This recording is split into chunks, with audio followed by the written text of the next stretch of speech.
మేడ్చల్ జిల్లా దమ్మాయిగూడలో డంపింగ్ యార్డుకు వ్యతిరేకంగా ప్రజల ఆందోళనలు కొనసాగుతున్నాయి.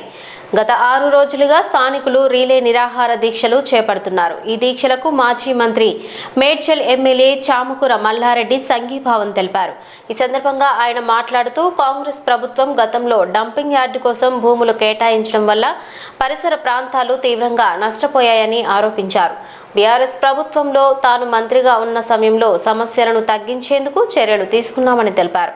ప్రస్తుతం డంపింగ్ యార్డ్ నిర్వహణలో నిబంధనలు పాటించడం లేదని ప్రజలు ఇబ్బందులు పడుతున్నారని మండిపడ్డారు. త్వరలోనే మంత్రి శ్రీధర్ బాబును కలిసి సమస్యపై మెమరాండం ఇవ్వనున్నట్లు తెలిపారు. ఇకపై ప్రజలకు మద్దతుగా డంపింగ్ యార్డుకు వ్యతిరేకంగా పోరాటం కొనసాగిస్తామని మల్లారెడ్డి స్పష్టం చేశారు. వాసన బారిన, పొల్యూషన్ బారిన, రోగాల బారిన మామూలు కావస్థ కాదు. అట్లా ఎట్లా బతుకుతుర్రో రోజు మినిమం 2-3 చనిపోతున్నారు. రోజు అందరు ప్రజలంతా కూడా మిడిల్ క్లాస్ ప్రజలు, పేద ప్రజలు, వాళ్ళకి ఎక్కడ దిక్కు లేదు. ఏం చేయాలో అర్థమైతే లేదు. ఈ ఎన్జిఓ సోదరులు పాపం పెద్దలు ఏజ్ అయిపోయిన జేసీ వాళ్ళు మొత్తం దీక్ష కూర్చొని ఇప్పుడు కూర్చుంటే తప్పకుండా వీళ్ళ ఎంబడుంటా. రేపు శ్రీధర్ బాబుని కలుస్తాం, టైం తీసుకుంటాం. ఇవాళ రేపు జిహెచ్ఎంసీ కమిషనర్ కలుస్తాం. మాకు ఇవన్నీ హైకోర్టులో ఆర్డర్ వచ్చింది, ఇక్కడ చెత్త వేసేది బంద్ చేయమని.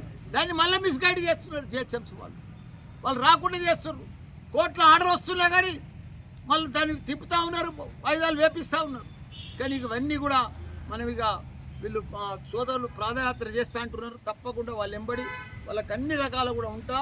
నా ప్రజలను నేను కాపాడుకుంటా. తప్పకుండా నా డ్యూటీ, నా ధర్మం. జై మల్లారెడ్డి గారు.